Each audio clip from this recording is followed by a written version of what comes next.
Hello friends, how are you? I hope you feeling so very good. स्वागत है आपका आपके चैनल बायोलॉजी फैक्ट्स में। आज हम जुड़े हैं एक नई वीडियो के साथ, एक नए टॉपिक के साथ, जिसके बारे में जानना हमारे लिए बहुत ज़्यादा ज़रूरी था। जैसे कि दिवाली हमारी बहुत ज़्यादा नज़दीक है, तो दिवाली नज़दीक है तो पोल्यूशन बढ़ेगा यार। पोल्यूशन के बढ़ने की वजह से हमारे अंदर जो बहुत सारे टॉक्सिक, बहुत सारे इतने गंदे पोल्यूशन हमारे अंदर जाएंगे, तो इससे यार हमें बहुत ज़्यादा नुकसान होगा। तो इस वीडियो को डालने का मकसद उस एयर पोल्यूशन को कम करना है, जिससे हम बीमार कम हुए। ठीक है, तो इस वीडियो में हम देखेंगे उन सारे साइड इफ़ेक्ट्स के बारे में जो सिर्फ एयर पोल्यूशन की वजह से होते हैं। और इन सभी साइड इफ़ेक्ट्स को जानने के बाद आप भी कहेंगे यार सच में इतने गंदे इफ़ेक्ट्स होते हैं हमारी बॉडी पर। तो शुरू करते हैं इस वीडियो को। देखते हैं सबसे पहले कि हमें जो एयर पोल्यूशन से साइड इफ़ेक्ट्स होते हैं वो कौन कौन से होते हैं। तो हमारा ये टॉपिक ही रहेगा आज का, एयर पोल्यूशन। ठीक है, तो सबसे पहले हम इसे डिफाइन करते हैं। सबसे पहले देखें कि जो हमारा एयर पोल्यूशन है वो उससे कौन कौन सी बीमारी होती है। तो इससे हमारे अंदर रेस्पिरेटरी इन्फेक्शंस और heart disease and lungs cancer हो जाता है। ठीक है, तो सिर्फ और सिर्फ एयर पोल्यूशन की वजह से, जो अगर हमारा एयर पोल्यूशन का लेवल बढ़ता है तो लेवल बढ़ने की वजह से हमारे अंदर बहुत सी हेल्थ डिसीज़ हो जाती हैं। और सबसे जो मेन डिसीज़ होते हैं वो कौन से होते हैं, जिसका रिस्क बहुत ज़्यादा होता है बढ़ने का, सिर्फ और सिर्फ एयर पोल्यूशन की वजह से respiratory infections, heart disease and lung cancer. तो देखो, अगर आप बच्चे हैं, ठीक है, स्टार्टिंग में तो हमें कुछ नहीं होता, बट जैसे कि हम आगे बढ़ते हैं, बड़े होते हैं, बुजुर्ग को तो सबसे भी ज़्यादा इसका प्रभाव पड़ता है, बट बच्चों को कम होता है। बट अगर आप ऐसे ही करते जाएंगे तो ये बीमारी और ज़्यादा नज़दीक आती जाएगी, हम इसका लेवल बढ़ता जाएगा और एज लिमिट कम होती जाएगी और बच्चों को भी ये बीमारी होती जाएगी। ठीक है, तो ये सिंपल है। और उसके बाद अगर हम देखें कि जो एयर पोल्यूशन के जो साइड इफ़ेक्ट्स होते हैं वो कौन से होते हैं, लाइक कौन कौन से हमारे इन्वायरमेंट में, हमारी बॉडी पर कौन कौन से इफेक्ट होते हैं। तो देखो, आज की वीडियो ये छोटी सी वीडियो रहेगी। इस वीडियो में हमें बहुत सी चीज़ें जाननी है, तो फास्टली हम इस वीडियो को करेंगे। ठीक है, तो सबसे पहले देखिए, environmental damage, air pollutants, particle pollutant, ground level ozone, health problem, respiratory disorders and cardiovascular dysfunctions. ठीक है, तो इसमें हम मेन पॉइंट्स को ही डिस्कस करेंगे, सारे पॉइंट्स को डिस्कस नहीं करेंगे। बट हाँ, अगर आपको किसी भी पॉइंट को बारे में नहीं पता और आप जानना चाहते हैं तो आप मुझे बता दीजिएगा, मैं उस पर पर्टिकुलर वीडियो बना दूंगा। ठीक है, तो सबसे पहले अगर मैं देखें, मैं आपको बताऊं इन्वायरमेंटल पोल्यूशन। ठीक है, तो ये सारे पॉइंट्स में सबसे ज़्यादा मेन तो यही लगा मुझे। ठीक है, तो इन्वायरमेंटल पोल्यूशन, हमारे इन्वायरमेंट को साफ़ रखना हमारे लिए बहुत ज़्यादा ज़रूरी है। ठीक है, अगर हमारा इन्वायरमेंट है वो साफ़ नहीं रहेगा तो यार हमारा इन्वायरमेंट गंदा हो जाएगा, तो हमें कुछ भी ठीक नहीं लगेगा। ठीक है, हमारे सांस लेने में दिक्कत आएगी, है ना। देखो, सिंपल है, पोल्यूशन बढ़ेगा, एयर पोल्यूशन बढ़ेगा, गंदगी बढ़ेगी, सब कुछ खराब ही होगा। ठीक है, तो सबसे पहले अगर देखें इन्वायरमेंटल पोल्यूशन में, air pollution can damage crop and trees in a variety of ways. Ground level ozone can lead to reduction in agriculture crop and commercial forest yields, reduce growth and survivability of trees, seeding and increase the sustainability to decrease pests and other environmental stress। तो simply इसमें क्या कहा गया कि जो air pollution है उससे damaging, crops की डैमेजिंग, ट्रीज की डैमेजिंग, है ना। एग्रीकल्चर में देखें तो सबसे ज़्यादा उसमें ज़्यादा होती है। ठीक है, क्रॉप्स में, फॉरेस्ट्स जो होते हैं, है ना, पेड़ पौधे, जंगल, ये सारे एयर पोल्यूशन की वजह से ख़राब हो जाते हैं। ठीक है, अगर आप देखें, एक्सपेरिमेंट भी करके देखें, एक एक पेड़ पौधा अगर आप रखें एक ऐसे इन्वायरमेंट में जहाँ पर पोल्यूशन नहीं है, तो आप वहाँ पर देखें वो पौधा इतना अच्छा और इतना ग्रीन फुली ग्रो होगा। बट दूसरे केस में अगर आप देखें, एक पौधा आप ऐसे एरिया में लगाएं जहाँ पर पोल्यूशन बहुत ज़्यादा है, तो आप देखें एक ही दिन में या 2 दिन में वो पौधा सड़ जाएगा। क्यों? सिर्फ और सिर्फ इन्वायरमेंट की वजह से। Environment is the major role करता है किसमें? पेड़ पौधों में। तो यार इन्वायरमेंट में होने वाला ये पोल्यूशन बहुत ज़्यादा दिक्कत देता है ट्रीज़ में, पेड़ पौधों में। तो यार इसे साफ रखें ताकि हम अच्छा सांस, अच्छी ऑक्सीजन प्राप्त कर सके, किससे? पेड़ से, पौधों से। ठीक है, तो इसके अलावा हमें और क्या कहा गया है, ecological air pollution can cause survival environment damage to ground level. तो इसके अलावा हमारे जो इन्वायरमेंट में वाटर है, वाटर भी डैमेज, सॉइल है, मिट्टी, ग्राउंड लेवल वाटर, मिट्टी, और इसके अलावा और भी चीज़ें हैं, एयर हो गई, वो सारी चीज़ें सिर्फ और सिर्फ एयर पोल्यूशन से डैमेज होती हैं। ठीक है, डैमेज लाइक कैसे होते हैं, जैसे कि हमारी सॉइल है, सॉइल की जो फर्टिलिटी है ना, उपजाऊ शक्ति है जिसे हम कहते हैं, ठीक है, वो कम हो जाती है। पोल्यूशन, वाटर पोल्यूटेंट हो जाता है, साफ़ पानी नहीं रहता, उसमें बैक्टीरियाज, बहुत सी गंदगी पैदा हो जाती है ना, जो कि ये सीरियस मैटर है। हमारे एयर पोल्यूशन में इसकी वजह से। इसके अलावा जो एनिमल्स हैं वो भी बेचारे बहुत दिक्कत में आ जाते हैं, है ना, वो सांस नहीं अच्छे से ले पाते। इंसान जब अच्छे से सांस नहीं ले पाते तो वो यार एनिमल्स हैं वो कहाँ से अच्छे से सांस ले पाएंगे, है ना। तो समझो उस बात को, ठीक है, कितना ज़्यादा बुरा इफेक्ट पड़ता है एनिमल्स में, हमारे अंदर। और इसके अलावा जो छोटे छोटे बर्ड्स होते हैं उसमें भी कितनी दिक्कत आ जाती है सिर्फ और सिर्फ इन्वायरमेंटल पोल्यूशन की वजह से, इन्वायरमेंट ख़राब होने की वजह से। और किसकी वजह से होता है वो? सिर्फ और सिर्फ पोल्यूशन की वजह से। कहाँ से आता है वो पोल्यूशन? जो पोल्यूशन हम फैलाते हैं, सिर्फ हमारी वजह से किसी की जान जा रही है।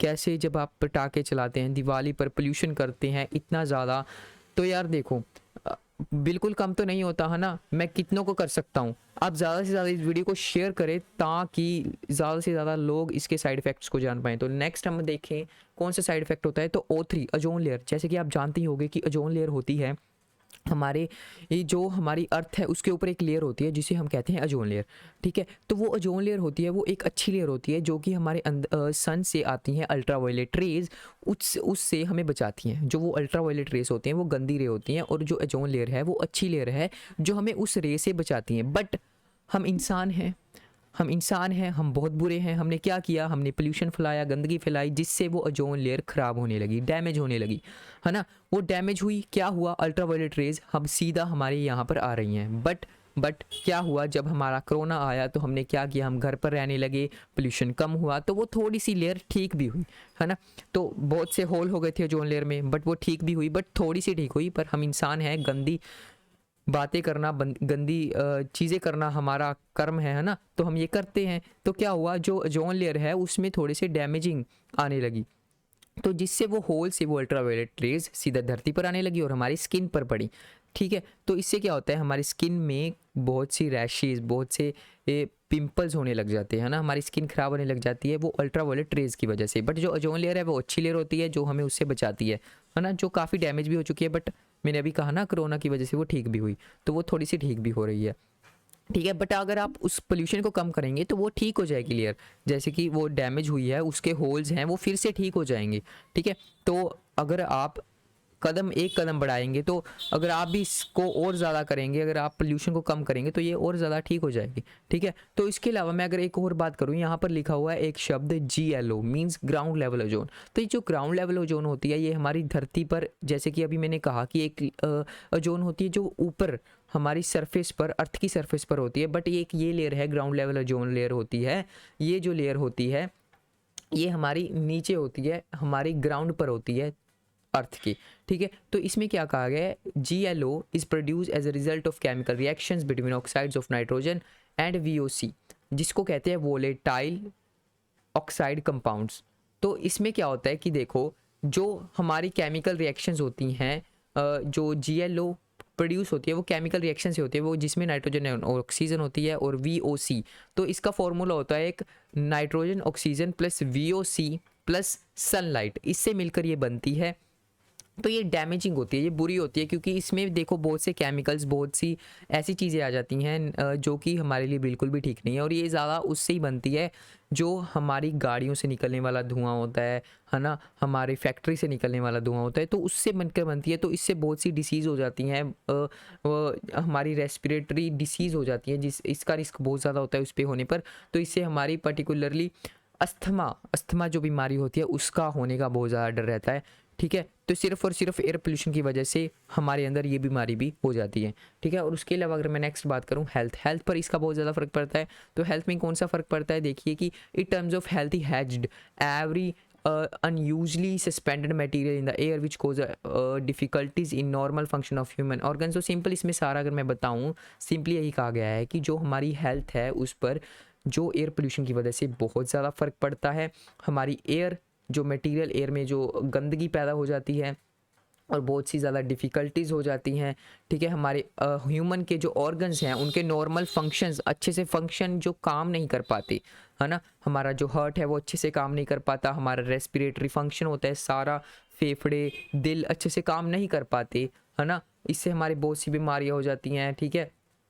और जो हमारे शरीर के अंदर बहुत सी जो सिस्टम्स हैं, लाइक रेस्पिरेटरी, कार्डियोवैस्कुलर, ठीक है, ऑर्थोमोलॉजी, डर्मेटोलॉजी, हर्मेटोलॉजी, तो ये जो सारे सिस्टम हैं इस पे बहुत ज़्यादा फ़र्क पड़ता है एयर पोल्यूशन का।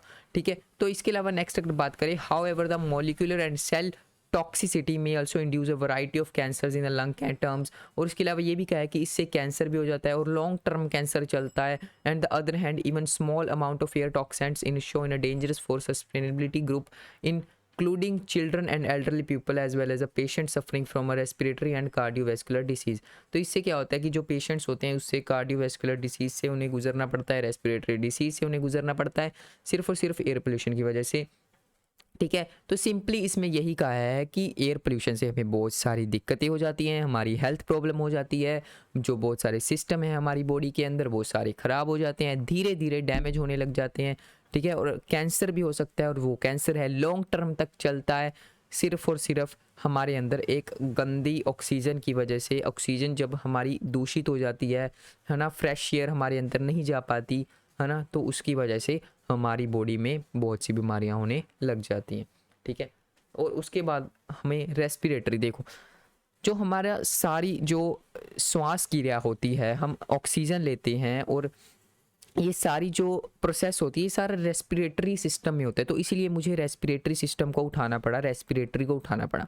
ठीक है, तो मैं इसके बारे में अगर आपको समझाऊं तो इसमें क्या कहा गया है कि because most of the air pollutant enter the body through the airway, the respiratory system is in the first line of battle in the onset and progression of disease resultant from air pollutant. तो देखो ये simple कहा गया है कि because most of the air pollutant हमारी body के अंदर एंटर होते हैं थ्रू द एयर वे, हवा के द्वारा। ठीक है, बहुत से जो पोल्यूशन है हमारे एयर के द्वारा हमारे अंदर जाते हैं। And the respiratory system is the first line of the battle in the onset and progression of disease and resulted from air pollution. और जो हमारा रेस्पिरेटरी सिस्टम है हमारी फर्स्ट जो शुरुआती पॉइंट है हमारी बॉडी का, जिसमें ये ऑक्सीजन जाती है और उसके बाद ही हमारी सारी बॉडी में एंटर करती है ना। तो ये फर्स्ट बैटल है, ये सबसे पहले ये लड़ती है उस गंदी ये ऑक्सीजन से जो हमारी बॉडी के अंदर जा रही है, गंदी हवा से, तो ये सबसे पहले यही लड़ती है। ठीक है, रेस्पिरेटरी ऑर्गन्स ही उससे ज़्यादा सबसे ज़्यादा इससे लड़ती हैं, तो उनमें बैटल होती है। And progression of disease result from the air pollutant and depending on the dose of inhaled pollutants and decomposition in tangent cell and they cause a different level of damage in the respiratory। और इससे हमारी body में जो respiratory system है उसमें सबसे पहले बहुत ज़्यादा डैमेजिंग होने लग जाती है। And in the upper respiratory tract the first effect in irritation especially in the trachea which include voice disturbance. तो हमारी बॉडी के अंदर जो पार्ट्स होते हैं बॉडी के, तो उसमें एक होता है ट्रैकिया, और ट्रैकिया जो हमारा गले के बीच में गले में होता है। ठीक है, एसोफेगस के थोड़ा सा नज़दीक होता है। ठीक है, तो उसमें ये जो ट्रैकिया होता है तो हमारी साउंड वॉइस का ये जो थोड़ा सा वर्क करता है। ठीक है, तो जो इस उसमें ये डिस्टर्बेंस आने लग जाती है, वो थोड़ा सा ख़राब होने लग जाता है। ठीक है, सिर्फ एयर पोल्यूशन की वजह से। और उसके अलावा air pollution is also consider as a major environmental risk factor from some respiratory disease such as asthma and lung cancer. और उसके अलावा ये भी कहा गया है कि जो एयर पोल्यूशन की वजह से ये major role environmental risk factor and some respiratory disease such as asthma और लंग कैंसर इसकी वजह से होता है। And air pollutants respirable chemical and as dust O3 the benzene को serious damage to the respiratory tract. तो respiratory जो tract है इसमें जो ये सीरियस डैमेजिंग होने लग जाती है, जो केमिकल्स है ना, resizable chemicals such as dust जो हमारे अंदर जाती है, O3, ये सारी जो बीमारियां हैं, जो सारे केमिकल्स हमारी बॉडी के अंदर देखो जाएंगे तो ये हमारी बॉडी को डैमेज ही करेंगे। तो asthma is a respiratory disease, जो एक अस्थमा होती है एक रेस्पिरेटरी डिसीज होती है विच may be developed as a result of exposure to air toxins. Some study have validity association between both traffic related and or industrial air pollution increase the risk of COPD। तो जो ये सारे air pollution है इससे asthma तो होता ही है, और इसके अलावा अस्थमा से एक बहुत ज़्यादा आगे की एक बीमारी होती है, वो बीमारी होती है COPD। ठीक है, ये थोड़ी सी अस्थमा से आगे कह सकते हैं ना, नेक्स्ट लेवल की बीमारी है ये जो सारी बीमारी होती है। ठीक है, तो ये था सारे रेस्पिरेटरी। मैंने कहा था कि इस वीडियो को हम ज़्यादा बड़ा नहीं लेकर जाएंगे, छोटी वीडियो ही रहेगी, इसके लिए मैंने ज़्यादा इस वीडियो को लंबा नहीं किया है। तो इसलिए मैंने रेस्पिरेटरी, इन्वायरमेंटल फैक्ट्स और हेल्थ उसको ही ज़्यादा इंपॉर्टेंस दिया है इस वीडियो में। ठीक है, तो जैसे कि आपने थंबनेल देखा ही होगा इस बार दिवाली पोल्यूशन वाली तो इस बार दिवाली पर पोल्यूशन नहीं करना है, ठीक है। पोल्यूशन देखो, अगर आपने पटाखे चलाने भी है ना चलाने हैं ना, तो देखो पटाखे तो चलाओ, कम चलाओ, ठीक है। और ऐसे पटाखे चलाओ जिससे पोल्यूशन कम हो, क्योंकि मार्केट में ऐसे भी बहुत से पटाखे हैं जिससे पोल्यूशन कम होता है। तो पहली बात तो उन्हें चलाओ ही मत, ठीक है। देखो यार, आप 2 घंटे की खुशी की वजह से इतना पोल्यूशन कर देते हो जिससे बर्ड्स, एनिमल्स, ह्यूमंस कितना इफ़ेक्ट पड़ता है उनको, है ना। तो प्लीज़ प्लीज़ प्लीज़ थोड़ा सा ध्यान रखें, प्लीज़ अपनी हेल्थ का ध्यान रखें। देखो अगर आप चलाते हो और आपको ही इसका बुरा इफेक्ट पड़ेगा, अगले दिन आपको ही खांसी, जुकाम, इससे बीमारियों से गुजरना पड़ता है, ठीक है। तो सिर्फ और सिर्फ 2 घंटे की खुशी की वजह से, सिर्फ और सिर्फ बेकार सी खुशी की वजह, कोई अच्छी बात तो है नहीं पटाखे चलाना, है ना। तो देखो फैक्ट्रीज हैं, उनसे तो गंदी चीज़ है, ये पोल्यूशन निकलता ही है ना। बट हम तो कम कर सकते हैं ना, उससे तो सामान बन रहा है जो हमारे घरों में आ रहा है, तो वो तो चलो अलग बात हो गई। बट जो हम कर रहे हैं, इतना पोल्यूशन, एक दिन में इतना पोल्यूशन कर रहे हैं, तो ये भी बुरी बात है ना। तो प्लीज़ अपनी हेल्थ का ध्यान रखें, अपने शरीर का ध्यान रखें, ताकि आप स्वस्थ रहें, अच्छे रहें और हमारे साथ जुड़े रहें। सो thanks for watching guys, I hope this video is very helpful for you. स्वस्थ रहें, अच्छे रहें और हमारे साथ जुड़े रहें। और नेक्स्ट वीडियो में हमारे जो आगे जो हम देखेंगे, हम नए टॉपिक के साथ जुड़ेंगे। So thanks for watching, I hope this video is very very very useful for you. So इस बार दिवाली बिना पोल्यूशन वाली ही होनी चाहिए। और आप कमेंट्स करें दिवाली के दिन कि आप किन किनों ने पटाखे चलाए और किन लोगों ने आगे इस वीडियो को शेयर किया ताकि वो पटाखे ना चलाएं। और आप ज़्यादा से ज़्यादा इन वीडियो को आगे से आगे शेयर करें ताकि लोगों को भी पता चले भी इससे ये साइड इफ़ेक्ट्स होते हैं, है ना। आपने बहुत से साइड इफ़ेक्ट्स सुने होंगे कि इससे ये होता है, दिवाली के दिन पटाखे चलाओगे तो ये होगा, ये होगा। बट रियलिटी में तो ये होता है, हमें कौन सी बीमारियाँ होती हैं, मैंने इस सारी बीमारियों को आपको इस वीडियो में अच्छे से एक्सप्लेन किया है, ठीक है। सो thanks for watching guys, I hope, फिर से कह रहा हूँ, आपको वीडियो अच्छी लगी हो तो please like, subscribe and share. तो मिलते हैं नेक्स्ट वीडियो में, तब तक के लिए फ्रेंड्स, ओके, बाय बाय।